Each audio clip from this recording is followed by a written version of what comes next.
I bought this Moto Guzzi V7 for only $2,000 because it was stolen, vandalized, neglected, and no matter what we tried, we couldn't get it running right. In this video, I'll show you how I made this Moto Guzzi look great again and how we got it finally running right. I'm Adrian from eMotorcycle. This is the 8th video in my best midsize retro motorcycle for me series where I compare my Moto Guzzi V7 with my Royal Enfield Interceptor 650 with my Triumph Bonneville 865, and today I'm going to show you how we made this beat up V7 great again.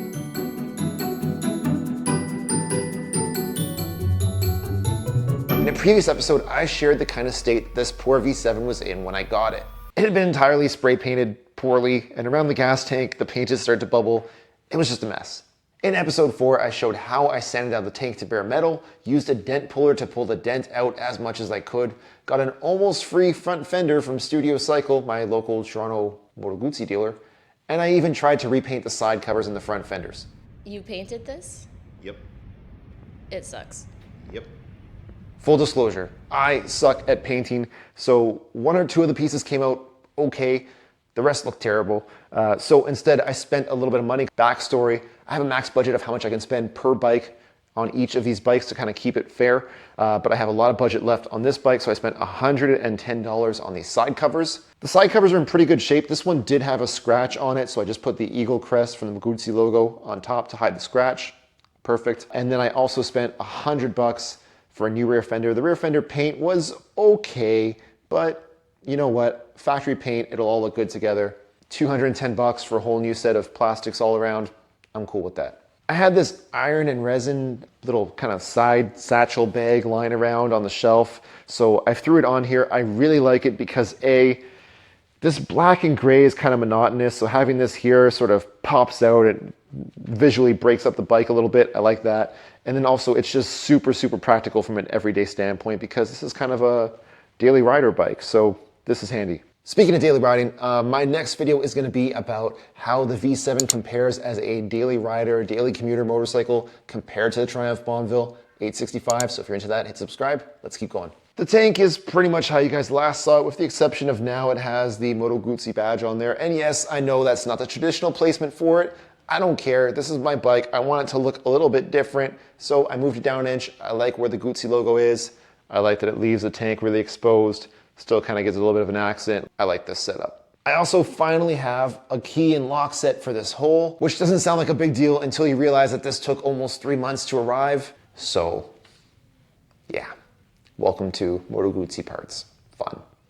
I don't know if you guys remember how my handlebar looked, but I had these nubs sticking out of where the mirrors originally were, right there, and now I got better stuff. So here I have just a 10 mil cap. It's made specifically just for like right there, filling the holes there.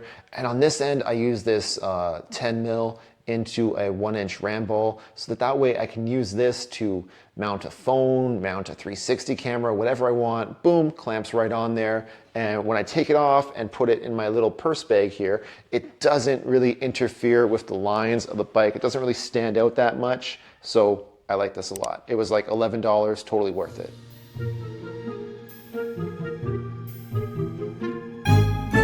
So at this point, all of the major aesthetic stuff had been dealt with the exception of a huge tear that I had in the seat. Now I tried spray painting the yellow foam black, but it still looked bad. I tried using a fake leather tape. That still looked really bad. And this is where loving a Moto Guzzi V7 gets hard, because if I needed, let's say, a seat for my Harley 48, within like a half-hour drive of my house, I could probably find 3 or 4 of them for around $75 to $100. But if I want to find a seat for my V7, forget it. I'm not going to find anything local. It's going to have to be online. It's going to be closer to $200, $240, and I'm still only getting a used stock seat for that price. And that's where I came across this company that I was kind of excited to show you guys. Check this out. The company's called Moto K. They make side covers. They also make fully custom motorcycle seats. They are based in Greece. Everything's kind of handmade over there. They've been doing this for 20 years, so they know what they're doing. Full disclosure, I reached out to these guys. I said, hey, here's what I'm doing on my YouTube channel. Are you interested? They said, we'll send you a free seat cover, and that's great. They're not paying me anything to do this. There's no affiliate code. I don't get any kickbacks if you buy the thing or not. I don't care. I'm sharing this because this whole video is about Customizing and bringing back to quality a V7 and getting the seat right is a big part of it. So I'm just gonna share what my experience has been like with you guys. And then at the end, we'll talk about if it's worth the money and how much it costs. So it's 102 bucks US, and that's about half the price of what replacing the seat would cost. Here's how it works. You would take your original seat off, you would flip it over. There would be 2 rivets you gotta just drill through, right? That's to take off the seat cover strap. And then the staples all around the bottom, you just pop them off one by one with like a flathead screwdriver. If you have like a little needle nose type thing, you can try that too. Then you take your seat cover from Moto K, you put it on over the foam. They have a line underneath that's gonna show you where dead center is at the back and where dead center is at the front. You line it up perfect. You staple dead center at the back, you staple dead center at the front. You do the same thing on the sides. You pull the sides tight, tight, tight, staple, pull it tight, tight, tight, staple. You make sure everything's lined up good, and then you can just staple all the way around, and you get something like this. Which, when the guy on YouTube says it, it just sounds so easy, right? The reality is, I did it 90% by myself, so you can do it by yourself, but doing it by yourself, it's not fun. You'll have a way easier time with one person to kind of hold things, and then while the other person just staple, staple, staple, staple. It'll be so much faster, so much easier. Probably looking at like an hour to 2 hour job. Obviously, it's gonna be less if you have someone with you. The question is, if I had spent 102 bucks, would I be happy with it? I think so, because I didn't try and customize this. You can have them do all different kinds of fabric. You can have them do different kinds of stitching colors. If you want it to match, let's say you have a red tank, you get red stitching, whatever it is you want, they'll do it. They'll even put your logo or your name if you want. They'll set it up however you want. Basically, you're getting a high degree of customizability of making your seat look exactly how you want it to for half of the price of just replacing your seat. In terms of how it worked out, I think it worked out pretty good. It looks good. There's 1 or 2 spots where maybe, like here for example, maybe I have just a tiny ripple, but that's the only ripple in the fabric the whole way around. So overall, like, this looks great. It is 3D, it is beveled, it is comfortable, because basically it's just a cover with a little bit of tiny, tiny, tiny bit of extra foam in there just to give it a nice 3D appearance. Yeah, this is great. Half the price of a new seat. Easy to recommend this.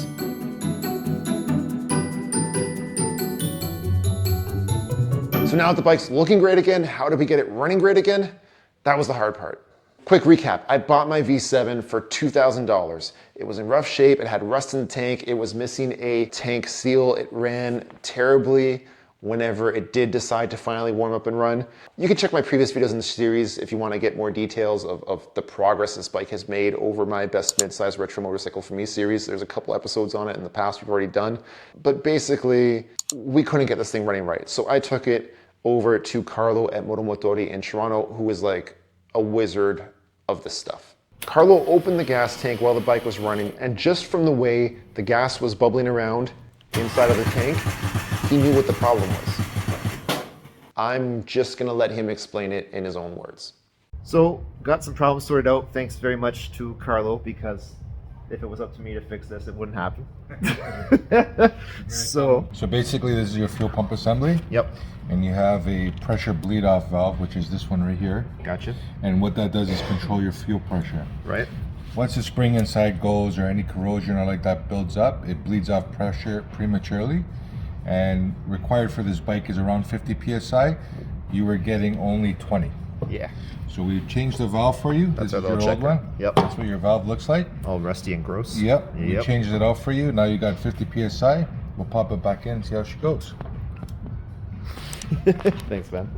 While it was there, we also did a TPS reset. TPS means throttle position sensor. I'm not the most technical guy. Let me try to explain this as simply and as best as I'm able to. Your TPS, or throttle position sensor, looks at how open or closed your throttle is to decide how much gas to feed to the motor.